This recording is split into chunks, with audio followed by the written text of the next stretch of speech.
Bonjour. Bonjour à toutes et tous, bienvenue à ce webinaire sur le cadre juridique de l'ouverture des données. Je suis Tana, je suis responsable animation de communauté au sein de l'équipe de DataGouv et je suis avec Perika qui est responsable de la mission juridique à la DINUM. Alors, quand on parle de l'ouverture des données, c'est un peu la francisation du phénomène qu'on appelle open data. Alors, le propos qui va être le mien, ça va être un propos qui sera un peu plus précis que, je dirais, ce concept d'open data, mais qui couvre tant, je dirais, la mise à disposition de données par le secteur public, mais aussi par le secteur privé, par des individus. Mon propos portera plutôt, je dirais, sur ce que dans l'administration, ce qui relève dans l'administration de l'accès, de la diffusion et de la réutilisation des documents administratifs et des informations publiques. Avec le credo qui est le nôtre, nous essayons de diffuser et d'ouvrir les données autant que possible et ne les fermer autant que nécessaire. Et avant de commencer, je dirais, le cœur du propos, j'aimerais vous faire un petit rappel historique, ce qui vous permettra d'avoir une mise en perspective, je dirais, de ces thématiques de données, d'informations, etc. Et je fixerai dans le temps une date et une année, c'est l'année 1978. L'année 1978, c'est celle qui va consacrer deux lois qui vont être fondamentales pour ce qui va concerner les données. Une loi de janvier 78, c'est la fameuse loi CNIL, c'est-à-dire la loi qui est relative à la protection des données à caractère personnel, et une loi qui a été votée au mois de juillet, qui est la loi dite CADA, c'est la loi qui permet d'accéder aux documents administratifs. Historiquement, je dirais l'informatique est apparue dans les administrations, j'aurais tendance à dire autour des années 60, mais le public n'a absolument pas conscience que l'administration traite des données, et puis certainement pas conscience que l'administration traite des données des personnes elles-mêmes, et est lancé au début des années 70 un grand projet qui est porté par le ministère de l'Intérieur, dont l'acronyme est Safari, qui est un système de traitement automatisé, je dirais, de tous les individus. Et c'est un projet qui est mené, j'aurais tendance à dire, dans la plus grande discrétion, jusqu'au moment où un journaliste du Monde découvre ce traitement. Il y a un article qui est publié dans Le Monde en 1974, dont l'intitulé est Safari ou la chasse aux Français. Parce que, en fait, on découvre que le ministère de l'Intérieur, avec l'agrément du ministère de la Justice, organise une grande base de données avec toutes les informations des Français. Et ce qui renvoie, je dirais, nos citoyens à l'époque de l'occupation et au grand fichage des personnes, et notamment des personnes de confession juive. Et donc, ça donne lieu à un scandale. Et ce scandale donne lieu à l'adoption, en janvier 1978, de la loi informatique et liberté, dite loi CNIL. Donc ça, c'est une initiative gouvernementale, je dirais, face à la pression exercée par la société et suite à la diffusion de cet article du Monde. Et au mois de juillet est adoptée une autre loi, cette fois-ci à l'initiative des parlementaires eux-mêmes, pour assurer une certaine transparence administrative. Donc en janvier, avec la loi de janvier 78, vous avez le droit d'accéder à vos données à caractère personnel et de comprendre comment l'administration traite vos données à caractère personnel. Et grâce à la loi de juillet 78, eh bien, vous avez le droit d'accéder à des documents administratifs et de comprendre, en fait, comment fonctionne l'administration. Et ce sont finalement les piliers sur lesquels vont reposer, en fait, l'histoire qui va suivre 1978. Et la prochaine étape de l'histoire apparaîtra en 2003 par l'adoption d'une directive européenne sur la réutilisation des informations publiques. Et il y aura un autre jalon qui sera la loi pour une république numérique, qui va renforcer, je dirais, les dispositifs de diffusion des informations publiques. Et donc, ça va être ce fameux triptyque de accès aux documents administratifs, diffusion des données et réutilisation des données. Et donc, c'est ces trois thématiques-là qu'on va aborder aujourd'hui. Alors, premièrement, pour qu'on se comprenne bien dans le propos, quand on parle de document administratif, qu'est-ce que c'est ? Eh bien, est un document administratif tout ce qui est produit ou reçu dans le cadre d'une mission de service public par l'État, les collectivités territoriales ou une autre personne de droit public ou de droit privé qui est chargée d'une mission de service public. C'est-à-dire tout ce que l'on produit ou tout ce que l'on reçoit dans le cadre de nos missions de service public, je dirais, quel que soit le type d'entité, que ce soit l'État, une collectivité ou même une association dès lors qu'elle est chargée d'une mission de service public. Et on peut se retrouver finalement parfois avec, je dirais, des missions qui sont multiples. Si je prends l'exemple de la Fédération française de football, eh bien, la Fédération française de football peut avoir une activité privée qui est la vente des droits des matchs, la vente des maillots, c'est une activité purement privée, mais la Fédération française de foot a aussi une mission de service public qui est l'organisation des matchs, la nomination des arbitres et tout ce qui est, je dirais, organisation des compétitions, que ce soit pour les cadets, les juniors, etc., etc. Donc, ce qu'on appelle document n'est pas forcément du papier puisqu'il s'agit de tout type de document, quelle qu'en soit la forme ou le support. Et là-dedans, vous pouvez avoir du papier, du son, des images, des codes sources, des bases de données, des algorithmes, etc. etc. Et donc, on s'attaquera, je dirais, à tout type d'informations ou de supports d'informations qui sont aujourd'hui produits ou reçus par des administrations. Alors, quand on parle d'administration, comme je le disais, c'est toute entité chargée d'une mission de service public. Alors, la mission de service public, parfois c'est très simple. Il y a des administrations qui ne font que ça. Par exemple, l'État ne fait que des missions de service public. Et comme je le disais, on peut avoir des choses qui sont plutôt hybrides. Et puis, on peut avoir aussi des organismes, et notamment tout le secteur associatif, auquel on va attribuer des missions de service public. Et ces missions de service public vont découler plutôt d'un faisceau d'indices. On va regarder dans quelles conditions, en fait, la mission a été créée, comment elle est financée, qui l'a décidé, est-ce qu'on accorde, je dirais, à celui qui doit assurer cette mission des prérogatives de puissance publique et ainsi de suite. Et donc, je dirais, on va se baser sur ce faisceau d'indices, mais gardez à l'esprit que tout machin, j'aurais tendance à dire, produit ou reçu dans le cadre de sa mission, que l'on soit l'État, une collectivité, voire quelqu'un de droit privé, dès lors qu'on le fait dans notre mission de service public, eh bien, ça s'appelle un document administratif. Donc, qui est concerné ? Comme je le disais, toute administration, et qui peut s'en prévaloir ? Toute personne. Toute personne, je dirais, a un droit d'accès à l'information. C'est le fameux principe, je dirais, de transparence qui a été posé dès juillet 1978 et qui permet aux citoyens de comprendre comment fonctionne l'administration. Alors, est-ce que ça s'applique à tous les documents ? J'aurais tendance à dire presque. Par exemple, ne sont pas des documents administratifs des documents qui ne sont pas achevés. C'est-à-dire un brouillon, un premier jet, un post-it, etc. Là, pour le coup, ce n'est pas un document administratif. En revanche, dès que c'est achevé, du coup, ça peut avoir la qualité de document administratif. Alors, parfois, il y a des documents qui ne sont pas communicables tout de suite, et notamment les documents qui sont préparatoires à une décision.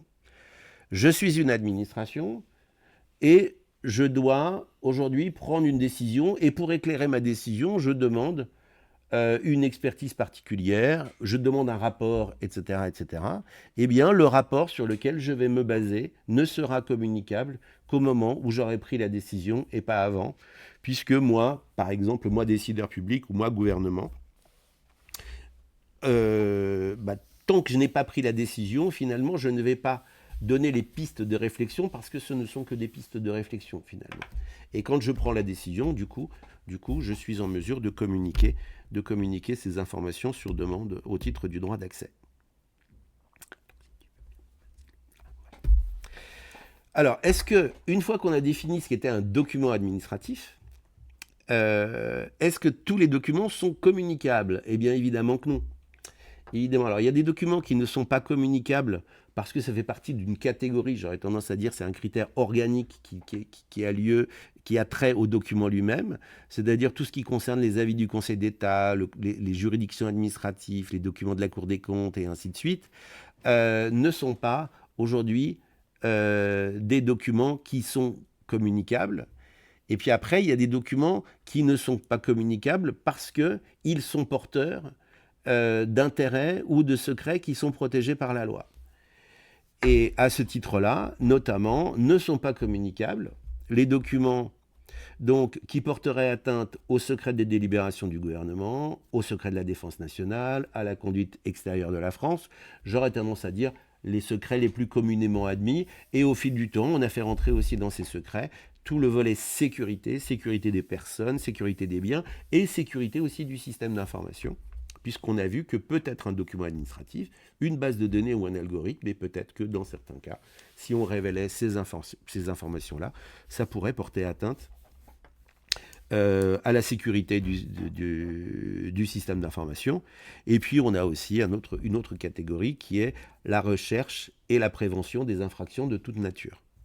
Donc ça, ce sont des informations qui ne sont communicables en principe à personne. Après, on a une autre catégorie.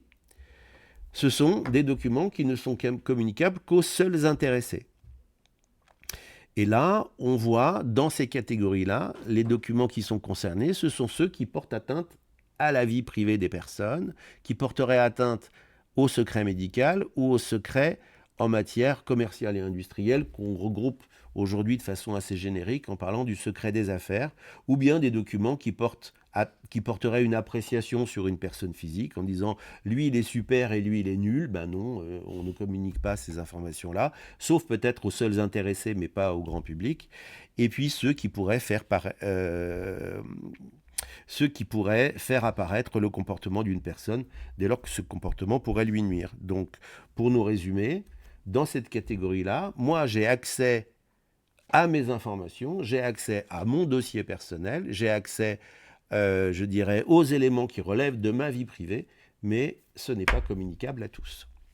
Il y a juste une question sur effectivement le support PT qui ne défile pas. Je crois qu'on a un problème, donc du coup ça ne défile pas. Mais vu qu'on va, on va vous l'envoyer pour compenser. Et on a une autre question sur est-ce que les DSP d'une collectivité locale sont soumises à l'open data, même si ce n'est pas une compétence obligatoire? Les délégations de services publics ? Oui.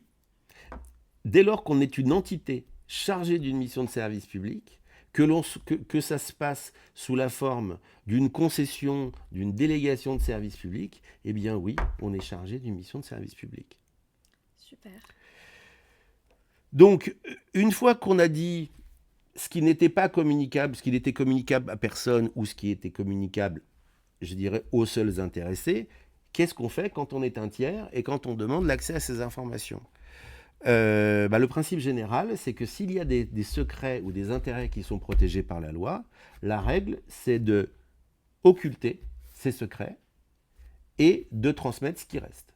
Après, quand il y a trop d'occultation, et si c'est trop un gruyère, eh bien, on dira le document n'est pas communicable parce que il y a tellement d'occultation et tellement de caviardisation, si je peux me permettre ce terme-là, que le document ne devient même plus compréhensible.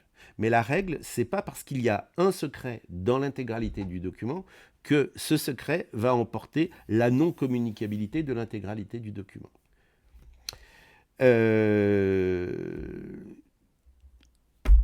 On a aussi une question sur est-ce que les fiches d'impact examinées au Conseil d'évaluation des normes avant présentation d'un décret, par exemple, sont communicables? Alors ça, la fiche d'impact et la position, je dirais, du Conseil national d'évaluation des normes, eh bien, la fiche d'impact et même l'avis qui est porté par le Conseil national d'évaluation des normes, tout ceci fait partie de ces documents qui sont préparatoires à la décision. Parce qu'on peut très bien imaginer que le gouvernement va élaborer une fiche d'impact, va soumettre au Conseil national d'évaluation des normes un projet d'acte réglementaire, mais à la fin, il se dit « Oh, oups, en fait, ce n'est pas du tout la bonne voie, et je vais tout recommencer. » Donc l'idée, c'est que toutes ces phases, qu'on soit le CNEN, les études d'impact, en fait, grosso modo, tout ce qui est préalable à la décision, n'est communicable qu'au moment où la décision a été prise ou au moment où la décision aurait dû être prise. Parce qu'on ne peut pas juste dire la décision politique n'est jamais prise, donc tous les documents qui sont préparatoires ne sont jamais communicables. Et l'ACADA s'est penché sur la question et a estimé que le document devient évidemment communicable au moment où la décision est prise et le temps où la décision aurait dû être prise a été fixé à 1 an. Okay. Donc, moi, en tant que citoyen, une fois que je connais toutes ces règles, une fois que je sais qu'il s'agit bien d'un document administratif, une fois que je sais que c'est communicable, que ça m'est communicable, après, comment je fais et quelles sont les modalités en fait, de la communication? Eh bien, là où c'est formidable, c'est que c'est le demandeur qui choisit. Ce n'est pas l'administration qui choisit, c'est le demandeur. Et donc, le demandeur, il a le droit, dans tous les cas, à consulter gratuitement le document sur place, sauf si la préservation du document, je dirais, ne le permet pas, en disant « je vais consulter une archive du Moyen-Âge ». Si c'est pour la sortir, etc., et potentiellement porter atteinte à sa conservation, on ne consultera pas gratuitement sur place, parce que sortir, je dirais, la chose rend les choses compliquées. Mais par principe, sachez que c'est le demandeur qui choisit, et que, je dirais, les grands moyens de communication, c'est soit voir directement le document ou l'information sur place, soit on se voit délivrer une copie, alors en général sur un support identique que celui qui est utilisé par l'administration. Donc grosso modo, si je veux un rapport papier, on me fera des photocopies. Comme on est moderne, on peut aussi se communiquer les informations par voie électronique et par courrier électronique. Et puis, il y a une nouvelle modalité aussi de mise à disposition des informations, c'est par la publication en ligne. Donc un usager peut vous saisir, vous administration, puisque on va partir du principe que bon nombre des personnes qui sont dans le webinaire sont des administrations, eh bien on peut vous saisir et vous dire je veux la communication de ce document par la diffusion publique, et donc ça vous oblige, vous, à diffuser en ligne le document qui est demandé.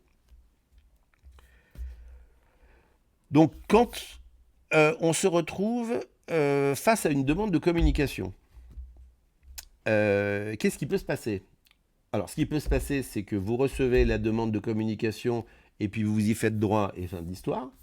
Ou bien vous dites, je refuse la communication parce que ce document-là n'est pas communicable au regard des règles qu'on avait déjà édictées, ou parce que j'ai essayé d'occulter les secrets, tout ceci n'a aucun sens, donc le document n'est pas communicable, et donc je peux, moi, administration, opposer un refus au demandeur. Sauf que quand j'oppose un refus, il va falloir que je notifie ce refus de façon écrite et motivée, donc je dois expliquer à la personne pourquoi je refuse. Donc ça, c'est une petite partie du sort des demandes de communication. L'immense majorité du sort des demandes de communication, c'est le silence. L'administration ne fait rien.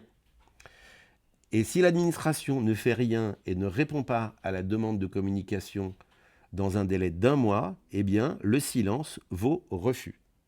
Et à partir de ce refus, le demandeur a la possibilité de saisir une commission, qui est la commission d'accès aux documents administratifs, dans un délai de 2 mois à compter du refus, alors soit explicite, ou bien le refus tacite à l'échéance de ce délai d'1 mois. Et donc la personne a la possibilité de saisir la commission d'accès aux documents administratifs, qui va analyser la demande et qui va émettre un avis pour dire oui, l'administration a raison de vous opposer à un refus, ou bien non, l'administration n'a pas raison et l'administration devrait se conformer à un avis favorable, etc., etc. Alors, sachez que ce n'est qu'un avis qui est que consultatif, en tout cas, ça ne lie pas l'administration, mais le recours à la CADA est un préalable si vous voulez aller plus loin, je dirais, dans la procédure, parce que l'autre étape, c'est véritablement un recours judiciaire devant le tribunal administratif. Et si vous voulez aller devant le tribunal administratif, il faut immanquablement saisir au préalable la commission d'accès aux documents administratifs. Et je vois qu'il y a des questions qui tombent. C'est pas des questions, c'est plus des informations qui sont partagées. Quelqu'un nous dit que certaines administrations publient leurs documents écrits sur documentation-administrative.gouv.fr. Alors, il y a aujourd'hui ce site qui est apparu. Alors, je dois avouer qu'à titre tout à fait personnel, ça me trouble quelque peu, puisque nous avons un site que vous connaissez tous qui s'appelle data.gouv.fr, dont la vocation est de mettre à la disposition l'intégralité des documents administratifs de l'État. Donc, c'est quelque part le vecteur, je dirais, de diffusion unique. Alors, DataGouv ne publie pas toutes les informations. DataGouv peut aussi référencer, je dirais, d'autres sites, mais s'il est question de documents administratifs qui émanent de l'État, bah, la place, c'est plutôt sur DataGouv que sur documentation administrative. Après, pour ce qui concerne les collectivités territoriales, DataGouv est utilisable pour les collectivités territoriales qui le souhaitent uniquement parce qu'il n'y a pas d'obligation qui pèse sur les collectivités territoriales pour utiliser le vecteur DataGouv. En revanche, il s'agit bien d'une obligation pour toutes les administrations de l'État. Mais j'ai compris qu'il y avait aussi effectivement une sorte de segmentation en disant quand il s'agit de documents papier, alors c'est plutôt documentation administrative, et puis quand il s'agit de données, c'est DataGouv, mais en principe, tout devrait être sur DataGouv. Je pense que c'est bon. C'est bon, ok. Donc, une fois que vous connaissez, je dirais, ces règles de communication, qu'en est-il de la diffusion ? Jusqu'en 2016, c'est-à-dire avant l'intervention de la loi pour une république numérique, il y avait certaines choses qui devaient être diffusées. Et là, on retrouvait les instructions, les circulaires, etc., etc. On avait créé aussi un service public d'accès au droit, et c'est ce qui a donné lieu à la création de Légifrance, en disant « nous devons publier les normes juridiques, etc. etc. » Mais la publique, en dehors de ces cas relativement peu nombreux, en dehors de ces cas-là, la diffusion, ce n'était qu'une faculté pour les administrations. En revanche, depuis l'adoption de la loi pour une république numérique, il y a des dispositions qui sont spécifiques, je dirais, à la diffusion spontanée de toutes les informations qui sont existantes sous forme numérique. Et cette obligation pèse sur toutes les administrations de plus de 50 agents, et sauf aussi les collectivités territoriales de moins de 3500 habitants. Et la règle veut désormais, depuis la loi pour une république numérique, alors quand je parle de toutes ces règles-là, vous retrouverez tout ce que je vous raconte dans le Code des relations entre le public et l'administration et dans le livre 3, qui est destiné en fait vraiment à contenir l'intégralité de ces règles, c'est-à-dire les règles d'accès, les règles de diffusion et les règles de réutilisation, ainsi que le rôle de la CADA, les compétences de la CADA et ainsi de suite. Donc aujourd'hui, qu'est-ce qui doit être publié par les administrations de plus de 50 agents et par les collectivités territoriales de plus de 3500 habitants? Eh bien, tous les documents qu'on vous demande au titre du droit de communication, que le demandeur vous demande une copie électronique ou une copie papier, ou alors il vient vous consulter sur place, eh bien vous, ça vous oblige aussi à diffuser spontanément ce qu'on vous demande. Parce que on considère que Si on vous demande, c'est qu'il y a véritablement une appétence pour le sujet. Et s'il y a une appétence, eh bien, l'idée, c'est de mettre à la disposition, je dirais, les informations qui sont quelque part les plus utiles pour l'intégralité de nos concitoyens. Donc, premier élément, diffusez ce qu'on vous demande au titre du droit d'accès. Deuxièmement, diffusez spontanément les documents qui figurent dans les répertoires d'informations publiques qui ont été créés en 2005 pour que quelqu'un puisse demander à une administration l'accès à des documents. Eh bien, il faut que l'administration, quelque part, fasse l'inventaire de ce qu'elle détient. Et cet inventaire doit figurer dans ce qu'on appelle le répertoire d'informations publiques. Donc, ce qui est dans votre inventaire, vous devez le publier. Et après, on se retrouve dans une situation où, quel que soit l'intérêt d'une base de données, dès lors que c'est un objet qui s'appelle base de données, eh bien, ça doit être diffusé. Alors, quand je dis ça doit être diffusé, on est bien d'accord qu'on est dans un cas où l'information est communicable, il n'y a pas de secret d'intérêt protégé par la loi, ce ne sont pas des informations qui ne sont communicables qu'aux seuls intéressés. Je veux dire, on est bien d'accord là-dessus que ce sont des informations qui sont communicables à tous. Et donc, si vous avez une base de données, elle doit être publiée et mise à jour régulièrement. Alors, évidemment, le droit organise aussi, je dirais, la non-redondance des bases de données, parce que vous pouvez avoir, je dirais, la même base de données dans plusieurs administrations. Par exemple, le répertoire national des identifiants de personnes physiques, alors certes, ce n'est pas communicable, mais en tout état de cause, c'est géré, je dirais, à la fois par l'INSEE et à la fois par la CNAM, donc par la CNAV, et donc ce sont des bases de données qui peuvent figurer dans différentes administrations. Et donc l'obligation pèse, je dirais, sur le premier qui diffuse, et dès lors que la base est diffusée une fois, ça ne doit pas être diffusé par une autre administration qui détiendrait la même chose. Et on a aussi une sorte de mesure balai, on dit doit aussi être diffusée toute donnée dont la publication présente un intérêt économique, social, environnemental ou sanitaire. Et là, pour le coup, ça va couvrir, j'aurais tendance à dire, l'intégralité des documents et des données qu'on traite. Quand je parle de données, est-ce que vous avez une vision bien claire de ce dont je parle ? Je vais peut-être vous donner une définition. Une donnée, jusqu'à l'intervention du Data Act européen, dans les années 80, c'était défini comme la représentation d'une information sous une forme conventionnelle destinée à faciliter son traitement. Donc c'était une définition qui était un peu complexe, mais on retrouve quand même des choses qui peuvent nous intéresser, c'est-à-dire la forme conventionnelle, c'est ce qu'on appelle un standard, et quand on parle de faciliter le traitement, ça veut dire on doit faire en sorte que les données qu'on diffuse soient toujours dans des standards ouverts, aisément réutilisables et lisibles par une machine. Et aujourd'hui, le Data Act européen a un petit peu simplifié, je dirais, la définition de ce qu'est une donnée. Une donnée, c'est la représentation numérique d'une information.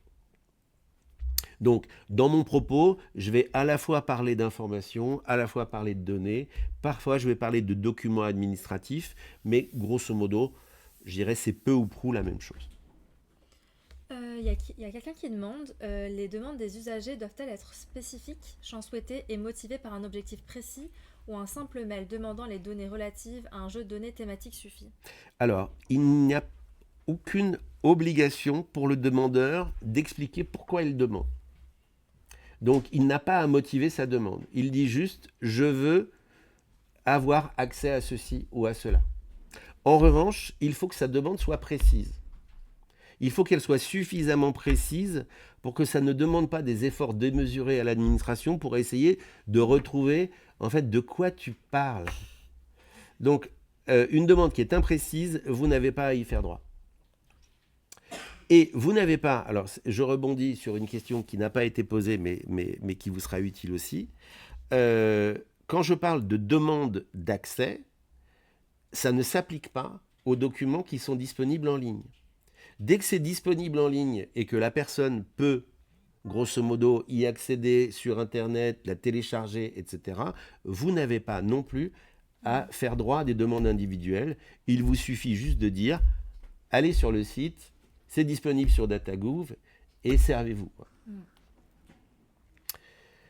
Et quand je parlais aussi de quelles sont les limites, en fait, du droit d'accès, donc je disais, la limite, c'est l'offre, la demande trop imprécise qui va me demander des efforts démesurés pour essayer de retrouver des choses qui ne sont pas claires et qui ne sont pas clairement identifiées. Et puis, quand je disais que quand dans un document, il y a des données qu'il convient d'occulter, on va faire quelque part la part des choses entre les efforts que ça va demander et l'intérêt, en fait, de la mise à disposition par le demandeur.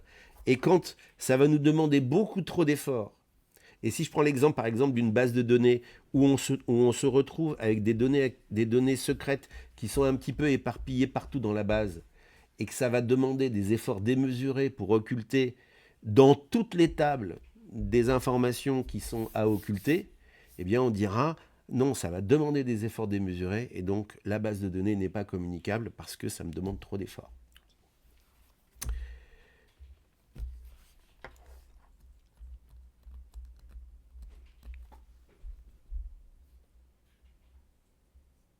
Alors, qu'est-ce qui se passe quand dans nos documents administratifs ou dans nos informations publiques, il y a des données à caractère personnel? Alors, le principe général, c'est que, d'abord, on fait le distinguo entre une donnée à laquelle j'ai accès. Par exemple, moi, j'ai accès à mon dossier je demande l'accès à mon dossier administratif. Dans mon dossier administratif, j'ai le droit de connaître le nom de l'agent qui traite mon dossier. Pourquoi ? Parce que, certes, c'est une donnée à caractère personnel, mais comme on l'avait vu précédemment, les secrets et intérêts protégés par la loi, pour ce qui concerne, je dirais, le côté intrinsèque de l'agent et les données à caractère personnel de l'agent, je dirais, l'agent n'intervient pas dans sa vie privée. Il intervient dans sa vie administrative. Donc, au titre du droit d'accès, vous avez le droit, je dirais, d'obtenir les informations qui vont concerner l'agent qui va traiter votre dossier. Après, la question est tout autre quand il s'agit de diffuser publiquement en ligne, je dirais, des bases de données où il y a tout un tas, je dirais, de données à caractère personnel. Alors, évidemment, on va regarder dans ces données à caractère personnel, si ça porte atteinte à la vie privée, de toute façon, on en tient compte, on occulte, etc., etc.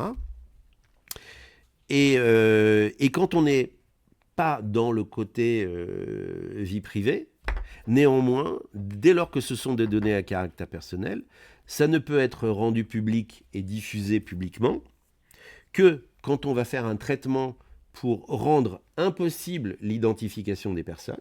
Donc soit on dit on traite et on occulte toutes les données à caractère personnel et on anonymise, soit on dit les personnes concernées ont donné leur accord, soit on dit une loi prévoit la diffusion telle qu'elle, ou bien on dit la diffusion de certaines données à caractère personnel est permise parce que ça figure dans certaines catégories qui sont fixées par décret. Et dans ces catégories-là, on va retrouver les organigrammes administratifs, c'est-à-dire nos citoyens ont le droit de connaître, je dirais, qui est le directeur adjoint, comment fonctionne l'administration. Et c'est là où, dans un décret que vous retrouverez encore une fois dans le Code des relations entre le public et l'administration et dans ce fameux livre 3, eh bien, ce décret liste des catégories d'informations qui sont nécessaires à l'information du public. Et donc, la catégorie administrative, ce sont les informations qui sont nécessaires au public pour comprendre le fonctionnement administratif, comprendre le fonctionnement de la vie économique, et donc c'est à ce titre-là qu'on diffuse les données relatives aux entreprises et aux dirigeants, comprendre la vie associative, donc on diffuse la base des associations, qui est le président, qui est le secrétaire, qui est le trésorier, etc. de l'association, la vie sportive, etc. Et donc on a toute une liste de catégories je dirais, de documents administratifs qui peuvent être diffusés sans être anonymisés,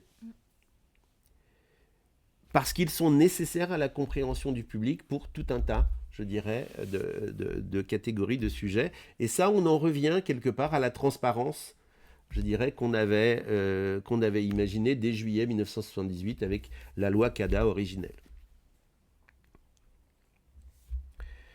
Donc, une fois qu'on a traité le sujet de qu'est-ce qui est communicable, qu'est-ce qu'on peut diffuser, maintenant, la grande question, c'est une fois qu'on a accès à toutes ces informations, qu'est-ce qu'on a le droit d'en faire? Et en 1978 et jusqu'en 2005, eh bien, on n'avait pas le droit d'en faire grand-chose. On avait juste le droit de voir le document, de voir les informations qui sont contenues dans le document, mais on n'avait certainement pas le droit d'en faire une utilisation à des fins commerciales. Et ça n'apparaît que suite à la transposition de cette directive de 2003, qui a vocation, elle, à permettre la réutilisation des informations du secteur public pour pouvoir, je dirais, dynamiser le secteur économique dans le périmètre européen. Et donc, c'est suite à cela qu'on permet désormais, depuis 2005, la réutilisation des informations du secteur public. Et vous voyez qu'on est passé du document administratif aux informations publiques. Et alors, qu'est-ce qu'une information publique? Une information publique, c'est une information qui figure dans un document qui est soit communiqué, soit qui est publié par les administrations. Et en fait, on définit, je dirais, l'information publique plutôt par la négative en disant ne sont pas des informations publiques. D'abord, les informations, je dirais, qui ne sont pas communicables à tous et sur lesquelles des tiers détiennent des droits de propriété intellectuelle. Donc, et quand je parle de tiers, ce sont des tiers à l'administration. Grosso modo, ce sont des entités qui interviennent dans le processus, qui sont des entités privées qui ne sont pas chargées d'une mission de service public et qui peuvent se prévaloir de droits de propriété intellectuelle. Et à ce titre-là, ce ne sont pas des informations publiques, et parce que ce ne sont pas des informations publiques, je dirais la libre réutilisation n'est pas un principe. Néanmoins, ce n'est pas parce qu'il y a des droits de propriété intellectuelle de tiers qu'on ne peut pas s'adresser à l'administration pour demander la réutilisation. L'administration est censée vous dire « Attention, je vous le donne au titre du droit de communication, mais si vous voulez réutiliser, vous devrez demander l'accord de ce tiers qui détient des droits de propriété intellectuelle. » Et quand je parle de réutilisation, c'est l'utilisation par toute personne qui le souhaite à d'autres fins que ce pourquoi le document ou l'information a été créé au départ. Grosso modo, je dis, je suis l'INSEE, je fabrique la base sirène des entreprises et je la fabrique à des fins statistiques, pour savoir combien j'ai d'entités économiques en France. Et la réutilisation, c'est de prendre ces mêmes informations, mais les utiliser pour autre chose. Pour, grosso modo, alimenter mon fichier client, par exemple, si je propose des services aux entreprises, etc., etc. Donc, gardez à l'esprit que le document administratif, ce serait peu ou prou le contenant, et la réutilisation ne concerne que les informations qui sont dedans, le contenu. Parce que quand vous allez demander l'accès à un rapport, même à un rapport papier, ce n'est pas le papier que vous allez réutiliser, c'est les informations qui sont dans le rapport ou dans la note. Donc le principe général, depuis 2005, c'est la libre réutilisation. Au départ, cette réutilisation pouvait être soumise à redevance, mais nous, dans notre processus législatif, on a affirmé dès décembre 2005 un principe général de gratuité, et grosso modo, on peut dire actuellement, la quasi-totalité des données, en tout cas des données des administrations de l'État, sont mises à la disposition gratuitement et réutilisables gratuitement. Donc aujourd'hui, quelles sont, une fois qu'on a affirmé ce principe de libre réutilisation, quelles sont les seules obligations pour le réutilisateur? Il a une obligation, je dirais, quelque part de mention de la paternité. Donc il doit indiquer la source des données qu'il a utilisées et la date de dernière mise à jour, ce qui permet, le cas échéant, à un citoyen de retrouver en fait ce sur quoi on s'est basé pour produire ceci ou cela, et retrouver, je dirais, quelque part la source de la donnée. Et puis, on doit veiller à ne pas altérer l'information elle-même, ni dénaturer le sens de l'information. Et si on dénature le sens de l'information, on peut se voir sanctionné par la CADA, voire même se voir interdire la réutilisation. À ma connaissance, la CADA n'a pris qu'une seule décision en matière de dénaturation du sens des informations. C'était une chaîne de fast-food qui s'était appuyée sur des données publiques et donc qui avait fait imprimer des petits napperons en papier qu'on met sur le plateau pour indiquer sur la source d'informations publiques que tout ce qui était sur le plateau, les frites, le burger, etc., tout ceci était hyper bon pour la santé. Donc là, c'est un cas où on venait dénaturer le sens d'informations publiques parce qu'en fait, on faisait dire aux informations autre chose que ce qu'elles disaient. Évidemment, quand on va réutiliser des données personnelles, évidemment, on va devoir respecter toutes les règles de protection des données à caractère personnel parce que du coup, on devient un responsable de traitement. Le RGPD s'applique à soi, etc., etc. Donc, il va falloir, quand on est réutilisateur de données à caractère personnel, bien vérifier que on est bien dans un des cas où le traitement des données à caractère est licite. Et puis c'est tout. Et puis, quand on est dans le cas où ce ne sont pas des informations du secteur des informations publiques et que des tiers détiennent des droits de propriété intellectuelle, eh bien, si on se retrouve dans ce cas-là, eh bien, il va falloir contacter le tiers pour lui demander est-ce que vous êtes OK que je réutilise des données sur lesquelles vous avez des droits et ainsi de suite. Donc tout ceci étant relativement compliqué, pour essayer, je dirais, d'acculturer les réutilisateurs pour qu'on sache bien relativement vite quelles sont les conditions dans lesquelles je peux réutiliser, c'est là où interviennent, le cas échéant, des licences. Alors au début, quand il y avait des redevances, on va dire dans la période entre 2005 et 2015, on a vu fleurir tout un tas de licences particulières et puis chaque producteur de données ou chaque détenteur de données avait sa licence. Et c'est là où le législateur est intervenu lors des discussions de la loi pour une république numérique et a dit je veux aujourd'hui éclaircir ce paysage des licences. Et aujourd'hui, si vous êtes une administration et que vous voulez soumettre la réutilisation à des licences qui ne peuvent en aucun cas, de toute façon, entraver la liberté de réutilisation, sauf pour des motifs d'intérêt général, de façon proportionnée, et ça ne doit pas avoir pour objet ou pour effet de porter atteinte à la concurrence. Donc, nous, on a plutôt guidé, je dirais, les réutilisateurs vers deux grandes familles de licences. Pour ce qui concerne les données, c'est la licence ouverte, et c'est la licence qui ne fait finalement que rappeler les droits et obligations en vigueur.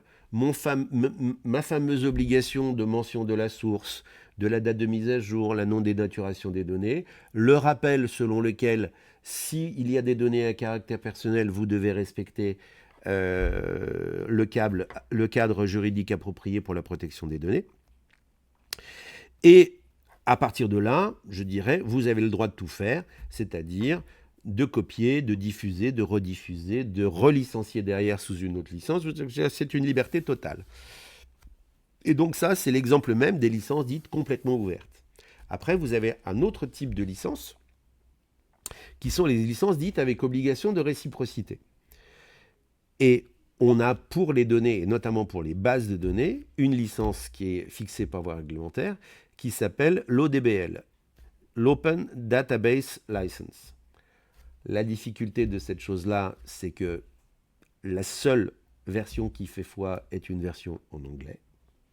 Il n'y a pas de traduction officielle de cette licence, mais le principe général, c'est que ça s'applique à une base de données.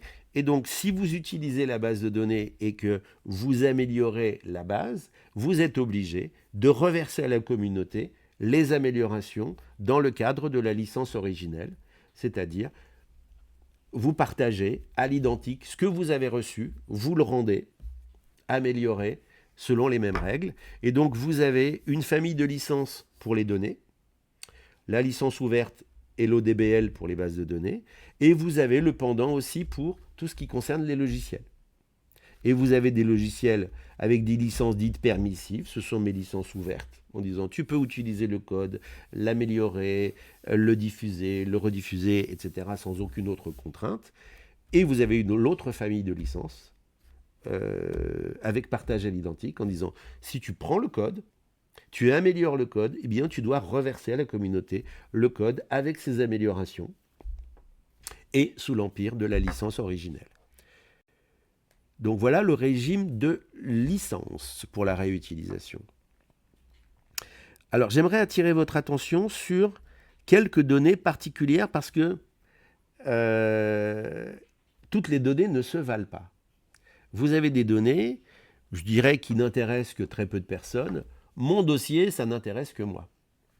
En revanche, il y a des données, et notamment des bases de données, qui vont intéresser à la fois l'administration, à la fois le secteur privé.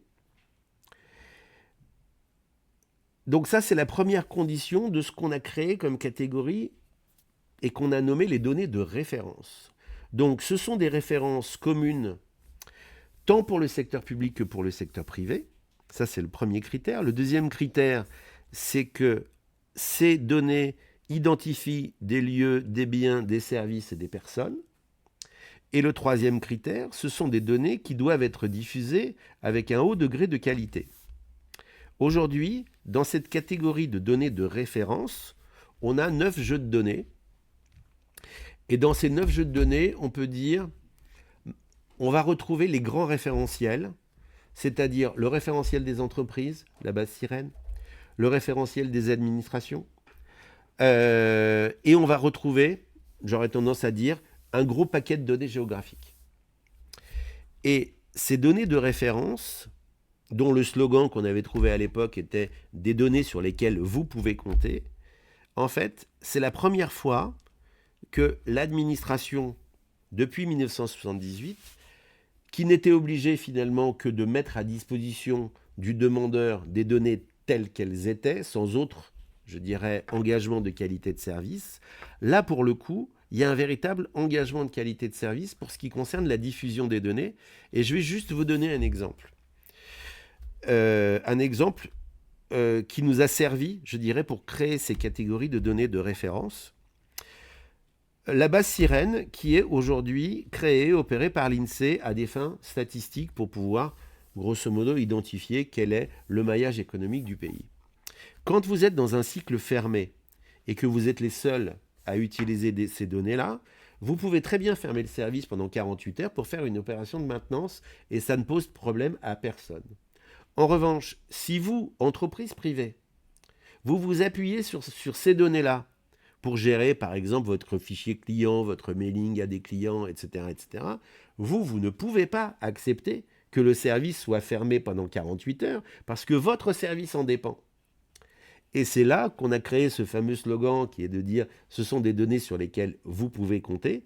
Et sur ces 9 jeux de données, en fait, on a un engagement à la fois à l'égard des réutilisateurs en disant on vous garantit qu'on diffusera ces données-là dans la continuité et on vous garantit une qualité de service. Et aujourd'hui, les critères de garantie, c'est la disponibilité de la base de données en téléchargement 99% du temps et en API 99,5% du temps. Donc ça, c'était quelque part le socle de ce qu'on a appelé, nous, au niveau national, les données de référence. Et une fois qu'on a bâti tout ce cadre juridique qui a été l'objet de la discussion de cette fameuse loi pour une république numérique, ça a attiré l'attention de l'Union européenne et elle a trouvé l'idée très intéressante et quelque part nous a repris, alors d'abord nous a repris ce principe de gratuité, qu'on retrouve désormais dans une nouvelle directive qui date de 2019, donc qui a été mise à jour, je dirais, suite à la directive originelle de 2003. Et au niveau européen, on a créé un autre type, un peu inspiré des données de référence, mais que sont les données de forte valeur. Et là, on est toujours dans ce même esprit où on dit toutes les données ne se valent pas. Donc certaines font référence, et ça c'est notre cadre des données de référence, mais d'autres ont une valeur économique beaucoup plus importante. Et on a créé, je dirais, sous l'instigation et sous la dynamique de l'Union européenne, ce nouveau groupe de données de forte valeur, où là on va plutôt se pencher sur la valeur économique en fait des données. Et là on va retrouver aussi les référentiels, les données géographiques, les données environnementales, les données de mobilité. En fait, c'est toutes ces données, je dirais, quelque part, qui sont très, très utiles, en fait, pour le secteur privé. Et là encore, avec un engagement de qualité de service et avec une diffusion, un peu comme nous, une diffusion en API ou une diffusion en téléchargement quand c'est nécessaire. Donc ça, c'est le cadre général, je dirais, qui va s'appliquer aux documents administratifs, aux informations publiques, etc., etc. Donc ce cadre général, comme je vous le disais, vous le retrouverez dans le Code des relations entre le public et l'administration. Toutefois, gardez à l'esprit qu'il y a tout un tas de dispositions sectorielles qui figurent ailleurs. Donc si vous voulez accéder à des données environnementales, eh bien les règles d'accès vont figurer dans le Code de l'environnement.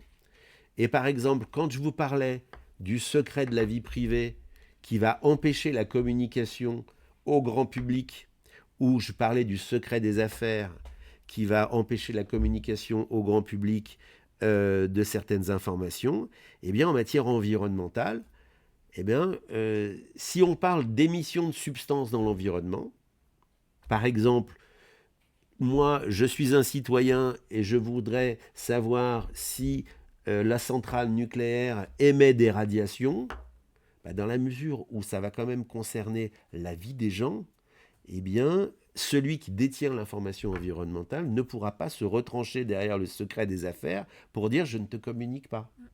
Donc là, le secret des affaires ne pourra pas intervenir. Il y a des dispositions particulières aussi pour les données de transport qui figurent dans le code de transport. Vous trouverez aussi des dispositions particulières sur l'accès aux données de santé dans la loi de santé. Donc, tout ce que je vous raconte là doit être articulé aussi avec toutes ces dispositions sectorielles. Pour ce qui concerne le droit d'accès, nos collègues du ministère de la Culture ont fait le recensement et il y a plus de 300 régimes d'accès aux documents administratifs qui sont différents et qui figurent dans nos textes. Donc, on va retrouver, je dirais, dans des lois diverses et des codes divers. Par exemple, si je veux accéder à la liste électorale, eh bien, ce sera le code électoral qui me fixera les règles d'accès à ces données.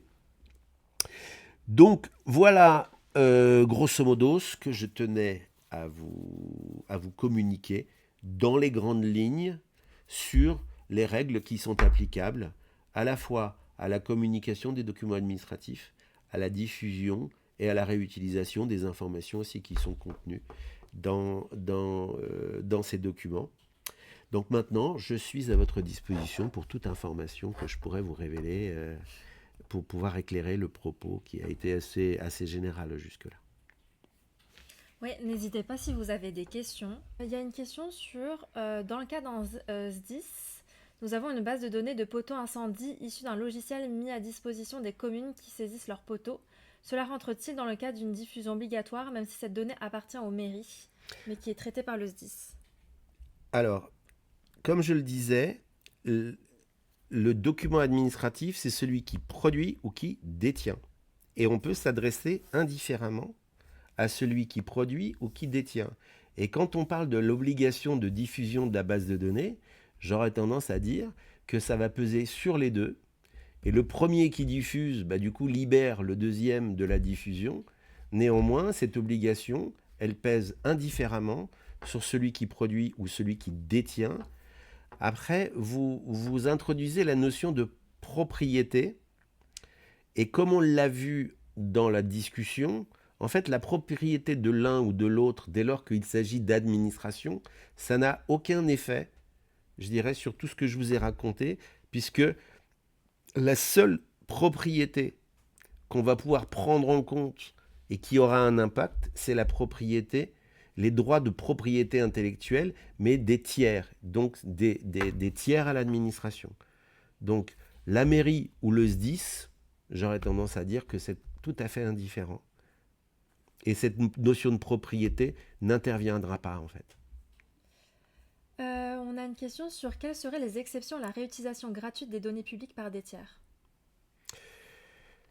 Le seul principe de gratuité... Alors, aujourd'hui, pour ce qui concerne l'État, les seuls qui peuvent aujourd'hui pratiquer des redevances et donc pratiquer, je dirais, une réutilisation payante, ce sont les services culturels qui vont mettre à la charge du réutilisateur une partie des coûts qui sont liés quelque part à la numérisation des œuvres culturelles.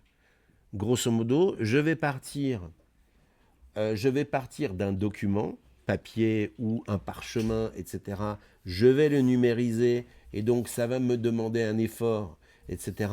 Donc ça, je peux potentiellement me rembourser là-dessus, ou bien je vais numériser la Vénus de Milo. Donc ça va demander un effort et ça demande un coût du passage du matériel vers le numérique, et c'est uniquement dans ce domaine-là. Jusqu'à présent, ceux qui pouvaient encore pratiquer des redevances, c'était l'IGN, Météo France et le service hydrographique et océanographique de la marine, le CHOM, mais actuellement, aucun de ces organismes ne pratique plus de redevances. Donc, va se poser la question pour les autres, c'est-à-dire ceux qui ne sont pas l'État. Et pour pouvoir pratiquer des redevances, d'abord, il faut que la collecte, la diffusion des données, etc., soit votre mission principale, et que vous êtes obligé, pour couvrir cette mission principale, de générer des bénéfices, alors vous seriez potentiellement en mesure de pratiquer des redevances. Mais le système est tellement compliqué et tellement verrouillé que tout porte vers la gratuité, et j'aurais tendance à dire quasiment aucun service administratif en dehors de celui que je citais pour ce qui est des numérisations des œuvres culturelles, aucun organisme n'est habilité à pratiquer des redevances de réutilisation. Et là, j'insiste parce que on a vu que on pourrait, le cas échéant, tarifer l'accès aux documents. Donc, grosso modo, si j'écris à une mairie et que je dis à la mairie, je voudrais une photocopie d'un document et vous me l'envoyez par la poste, oui, vous devez payer, je dirais, les frais de copie et les frais d'envoi de la poste. Mais vous ne payez pas le prix de l'agent qui le fait. Donc ça, potentiellement, vous pouvez aujourd'hui tarifer une petite part au titre de l'accès. Pour ce qui est de la réutilisation, bien, c'est libre et gratuit, donc en principe, non. Après, il y a un autre type de réutilisation et de redevance qui est envisageable, mais ça, c'est un autre domaine, c'est la redevance pour service rendu. Donc, un citoyen vient vous demander un travail à façon pour ses besoins personnels. Grosso modo, j'écris à l'INSEE et je dis à l'INSEE, extrayez-moi de la base Sirène toutes les entreprises qui sont dans tel secteur et qui sont dans tel secteur géographique, et donc l'INSEE est obligé de faire un travail à façon pour un demandeur particulier. Eh bien là, vous pourriez, le cas échéant, demander des redevances parce que c'est un travail particulier pour les besoins particuliers du demandeur, que vous n'êtes en principe pas obligé de faire. Parce que gardez aussi à l'esprit que tout ce régime d'accès aux documents administratifs, de diffusion, etc., n'emporte en aucun cas une obligation pour une administration de fabriquer un document pour le besoin propre d'un demandeur. Vous devez vous donner ce que vous avez. Vous ne fabriquez pas quelque chose pour les besoins de quelqu'un, et si vous le faites, vous seriez en droit de demander des redevances au titre du service rendu. On peut peut-être prendre une dernière question parce qu'on a dépassé le temps. La dernière question que je vais te poser, c'est que faire si notre base est anonymisée, mais qu'un croisement avec une autre base permet de réidentifier des personnes? Dans ce cas, la responsabilité revient-elle à la base qui détient la donnée permettant le croisement ou à nous dès qu'une personne nous demande de retirer cette information? Alors le principe, donc comme on a vu, on a dit, s'il y a des données à caractère personnel, le principe, soit on est dans notre liste de catégories de documents qui peuvent être diffusés sans anonymisation. Donc là, il n'y a pas de sujet, on n'anonymise pas. Dans les autres cas, on anonymise. On anonymise, donc ce qu'on met à la disposition des gens ne contient pas de données à caractère personnel puisque c'est anonymisé. Et d'ailleurs, récemment, on a une décision de la Cour de justice européenne qui a confirmé cette chose. Après, et ça, quand on vous enverra le support, on vous enverra aussi la licence ouverte. Comme ça, vous aurez, je dirais, quelque part dans un document, les droits et les obligations du réutilisateur, et puis les points d'attention, en fait, sur lesquels on lui met des coups de projecteur, et notamment le fait que s'il utilise une base anonymisée, mais que le réutilisateur la croise, et que le croisement de deux bases de données permet la réidentification des personnes, eh bien, lui, le réutilisateur, fait un traitement de données à caractère personnel et c'est à lui de mettre en œuvre toutes les règles qui vont s'appliquer à la protection des données à caractère personnel. Ça marche. Du coup, je vois qu'on a bien dépassé le temps. Donc, je pense qu'on va devoir conclure. Malheureusement, il y a quelques questions à laquelle on n'a pas répondu, mais n'hésitez pas à nous réécrire pour d'autres questions que vous avez posées ou qui vous viendraient. On est à nos dispositions. On espère que ce webinaire vous a été utile. Moi, j'ai appris plein de trucs en tout cas. Merci à tous pour votre attention et du coup, à bientôt. Donc, on reste à votre disposition. Moi, j'étais ravi d'être avec vous. Et je ne cache pas que j'aime beaucoup transmettre le savoir. Donc, vraiment, n'hésitez pas si vous avez des interrogations. Nous sommes là pour vous éclairer. Merci beaucoup, Périna. Merci beaucoup pour votre attention et puis à bientôt, j'espère. Passez une bonne journée. Au revoir. Au revoir.